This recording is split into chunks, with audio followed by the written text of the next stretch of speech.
Medical expert Dr. Pyle Coley joins us now to talk about two health stories making really interesting headlines this morning. Dr. Coley, great to have you. She's an adjunct professor at Johns Hopkins and Duke University. Let's start with a new study showing peanut allergies down 40%. This is a remarkable. If you were down 5%, that'd be impressive. What happened here? Extremely remarkable. Good morning to all of you. And this has really turned the medical community on its head, because for the longest time, for decades, in fact, we had been telling parents, do not give your kids peanuts, don't give them tree nuts, don't give them milk, don't give them eggs until they turn about 3 years old, because you're going to challenge the immune system. And then in 2015, there was a study called LEAP that came out that said to do the opposite. Introduce it early when the immune system is learning what's good and what's bad, and you can reduce peanut allergies by 80%. So after that study came out in 2015, the guidelines got revised in 2017. We're now looking in 2025. We've seen, as you said, a 40% reduction in peanut allergies. That's about 40,000 kids that would otherwise have gone on to develop peanut allergies that we avoided by giving them these antigens early. So it's not about, I'm sorry, I have a really weird story. I'm traumatized forever about trying to get my infant daughter to eat peanut butter, and she swelled up and we had to take her to the hospital. I'll never get over it. So we're not introducing peanuts at an early age. What should parents be doing?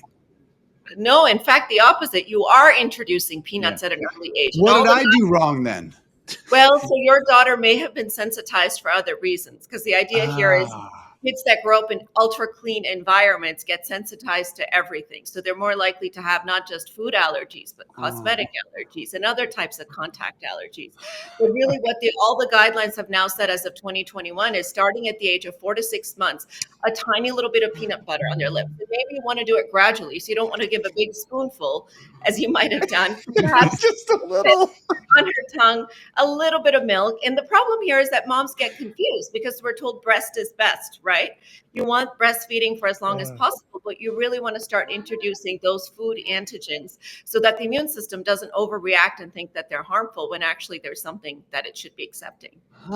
That's fascinating. It totally flies in the face of everything that we were told for these past couple of decades, but it makes sense because even allergy shots, they're exposing the person to a little teeny bit of the allergen and getting your system, I guess, to fight it or to get used to it. I mean, it makes sense to expose your kids to peanut butter or peanuts. But it's so different, Dr. Coley, than what we've all been taught. And of course, maybe Dave's daughter has a peanut allergy. Some kids will still have nut allergies, correct? Right.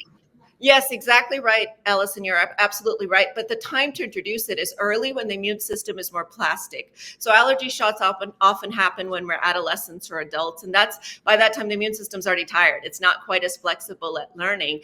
But even the idea of outdoor play having gone down is one of the reasons that we think that we have, more infections. This is something called the hygiene hypothesis, which they've now kind of expanded into something called the microbial hypothesis, which is that we need to be exposed to dirt, we need to be exposed to sick siblings, and we need to be exposed to these food antigens early when our immune system is learning what's good and what's bad.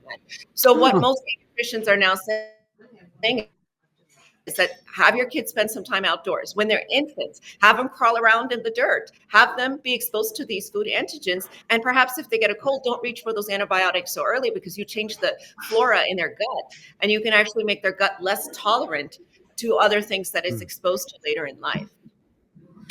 I don't know if we have time to talk about the psychological impact that Dave's daughter feels now that she's a young adult, whether she eats with you, Dave, or does she just I'll never get over it. I felt like I was child abuse. Like I'll never get over it. But I have to say a few things, Dave. Has she outgrown the allergy at all? I don't know, because she won't get within 6 feet of peanut butter. We are not allowed to have it in the house, so I don't know. But kudos to you for recognizing the signs, because I know my niece, she's allergic to cashews. Her parents gave it to her. It took them 30 minutes to recognize that something was really wrong when her face started swelling up. So it is a really good idea for parents to at least know, as they're introducing these types of foods, exactly what the signs are. And sometimes it can just be inconsolable crying. Because they're an infant, they don't know how to express themselves. All right, Dr. Coley, Yeah. thanks for joining us again. We appreciate it. Learn something new all the time with Dr. Coley. Absolutely. Always.